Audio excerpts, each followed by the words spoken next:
Dans le monde, on cache le ciel et l'enfer. Le ciel, parce que si on en connaissait la beauté, on voudrait y aller à tout prix. L'enfer, parce que si on en connaissait les tourments, on voudrait les éviter, coûte que coûte. Le curé d'Ars. Hommage à Marie Durand et à toutes celles qui ont été emprisonnées pour leur foi religieuse huguenote, 1730-1768.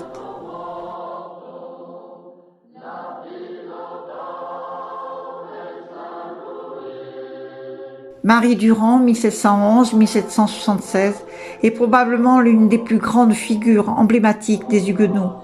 Son jeune âge et les circonstances de son arrestation, elle avait 19 ans, et son seul crime était d'être la sœur du pasteur du désert, Pierre Durand, ont marqué le début d'une épreuve qui allait durer près de 40 ans. Elle a été prisonnière à la Tour de Constance pendant 38 ans, de 1730 à 1768. Certaines sources affirment qu'elle a été mariée à Mathieu Serre, un homme d'environ 40 ans, apparemment pour sa protection. Toutefois, Marie elle-même, tout comme son père, Étienne, et Mathieu Serre également, a toujours nié ce fait. La majorité des documents écrits vont aussi dans ce sens. C'est encore à Marie Durand que l'on attribue généralement l'inscription register, résister, en patois vivaré, gravée sur l'une des pierres de la margelle qui entoure une ouverture en plein centre de la salle des prisonnières dans la tour de Constance.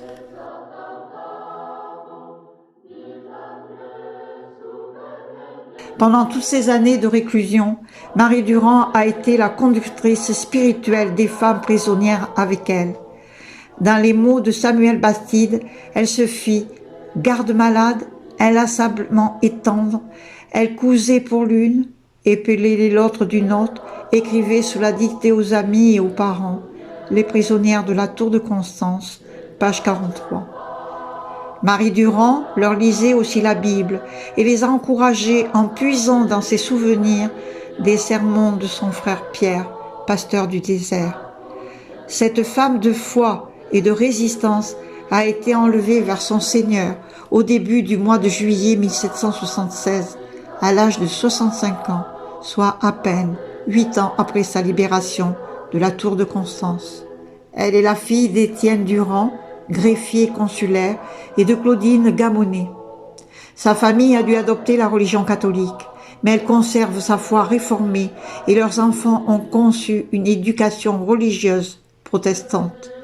Le frère de Marie, Pierre Durand, 1700-1732, est pasteur au désert, après des études de théologie à Genève. Marie Durand est arrêtée après avoir reçu une assemblée interdite dans sa maison. La tour de Constance, la captivité de Marie Durand. La captivité de Marie Durand dure 38 ans.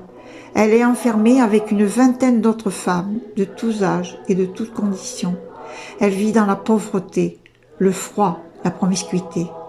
L'inscription résistée, gravée sur la margelle du puits de la prison, est attribuée, sans vraie certitude, à Marie, mais est un symbole de l'attitude de Marie Durand qui, tout au long de sa captivité, refuse d'abjurer sa foi, encourage ses compagnes de captivité et écrit de nombreuses lettres, suppliques ou remerciements à ceux qui envoyaient des secours, notamment au pasteur nîmois Paul Rabot, chargé de s'occuper des prisonnières, et à sa nièce Anne, fille de Pierre Durand, elle-même réfugiée à Genève. La fin de la captivité. En janvier 1767, le prince de Beauvau, gouverneur du Languedoc, visite la tour après que M. de Canetta, lieutenant du roi à Aiguemont, l'y a invité. Il est révolté par le sort des femmes encore emprisonnées et les fait libérer. Un ministre de Louis XV tentant de s'y opposer, Beauvau met sa démission dans la balance. 14 femmes sont libérées, dont Marie Robert, qui avait été enfermée durant 41 ans. Marie Durand est libérée le 14 avril 1768. Les 2 dernières prisonnières sont libérées le 26 décembre 1768. Marie Durand meurt dans sa maison natale, au Bouches d'Éperon, au début juillet 1776, prématurément vieillie par la captivité. Si les martyrs, hommes et femmes, comme le frère de Marie Durand et avec lui d'autres pasteurs, exécutés. Le dernier pasteur a été exécuté, François Rochette, à Toulouse en 1762. Longtemps après la révocation de l'édit de Nantes, dans le Languedoc, de la grande campagne robotisation des enfants déjà baptisés clandestinement au désert par un pasteur. L'usage de la violence est récurrent. L'échec de la politique de Louis XIV en matière de contraintes religieuses révèle au grand jour le sort de certains protestants. Le plus célèbre est celle de Jean Calas, protestant toulousain, exécuté pour avoir tué son fils, car celui-ci aurait voulu se convertir au catholicisme. Voltaire s'empare de cette affaire qui lui permet de montrer que le système judiciaire français n'est plus en adéquation avec les idées du temps, car le fanatisme religieux est souvent encore trop présent dans le jugement rendu. En 1763, il écrit un traité sur la tolérance dans lequel il indique la nécessité de respecter la diversité des croyances religieuses sous l'arbitrage d'un État fort qui favorise la liberté de penser et d'agir. La Tour de Constance est une prison mixte et la salle basse accueille les femmes. Ce n'est que vers les années 1710 qu'elle devient une prison exclusivement féminine où ces dernières investissent également la salle haute moins insalubre. Pour la plupart, les prisonnières étaient accusées d'avoir assisté à des assemblées clandestines ou d'être en lien avec des prédicats ou des pasteurs. Tel est le cas de Marie Durand, en août 1730. Dans l'état des prisonnières qu'elle dresse en 1754, elle indique qu'elle a été prise dans sa maison par rapport au ministère de son frère, après une première incarcération dans le château de Beauregard. Marie Durand entre à la tour, 28 captives s'y trouvent alors, et grâce à sa correspondance, on connaît l'évolution de leur nombre. Elles sont 25 en décembre 1752, 19 en 1761. 91 femmes en tout ont peuplé cette prison entre 1718 et 1761. Le fonctionnement de la tour de Constance est également évoqué dans ses lettres. Marie parle ainsi les deux commandantes, c'est-à-dire des épouses du major et de son supérieur. Si les prisonnières ne sont pas seules, elles se trouvaient certainement avec des enfants, ou certains voient le jour en prison, certaines avec leurs filles âgées de 6 mois. Les conditions de vie sont extrêmement dures et difficiles. Les captives sont sur de la paille. Nous pouvons dormir.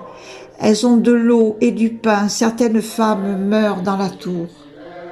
Après son arrestation, la culture biblique que Marie Durand a acquise au contact de son père et de son frère demeure à travers ses lettres qui indiquent une capacité de résistance dans cet univers carcéral.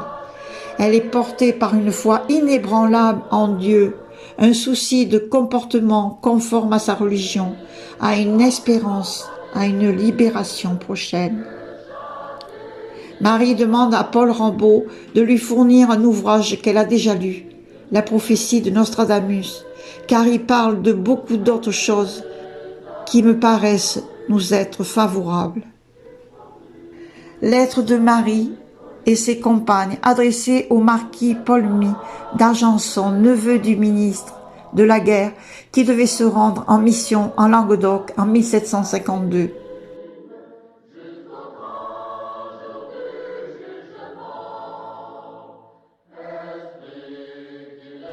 Lettre de Marie. Permettez-nous, Monseigneur, de tomber aux pieds de votre Excellence pour la supplier très humblement d'être touchée de compassion envers de pauvres captives, au nombre de 25, qui souffrent les unes depuis 10 ans, les autres depuis 1 an et quelques-unes depuis plus de 30 ans. Vous en savez la cause, Monseigneur. Elle est digne de compassion et non de châtiment. Notre crime est que de suivre les maximes d'une religion qui nous ordonne de rendre à César ce qui appartient à César et à Dieu ce qui appartient à Dieu. Votre Excellence a été frappée d'horreur de nos pitoyables demeures et des duretés de notre esclavage. Votre grande âme, aussi susceptible d'attendrissement que des autres vertus théoriques, nous laisse entrevoir sa sensibilité à notre infortune et votre générosité, ne daignant pas de nous promettre votre intercession. Rendez libre, mon Seigneur, des misérables qui soupirent depuis tant d'années dans une tour des plus affreuses. Rendez-les à leur patrie, à leurs familles, qui ont tout perdu en les perdant. Lettre adressée, on suppose, le 29 mars 1759 à Madame de Pompadour. Madame, les bontés de votre grandeur ne doivent pas être mises au dernier rang de vos rares vertus. Nous avons fait une heureuse expérience, puisque par votre excellente charité et votre grand crédit, nous eûmes l'honneur de recevoir l'agréable visite de Monsieur de Fitte, de Montpellier, commissaire du roi. Il nous donne beaucoup de marques de sa bienveillance, et pour nous toutes les douceurs de la véritable humanité. Il fit enregistrer nos noms et le sujet du nom de notre détention. Notre triste sort lui arracha des larmes et nous laissa entrevoir quelques espérances d'être délivrés. Mais 6 mois se sont écoulés et nous nous voyons rompre nos verrous. Nous gémissons toujours. Dans la plus affreuse de toutes les prisons, nous sommes accablés de douleur et d'infirmité par son extrême humidité et l'horrible obscurité qui règne perpétuellement dans cette maison de force. Les très humbles et très obéissantes servantes, les prisonnières, Marie Durand.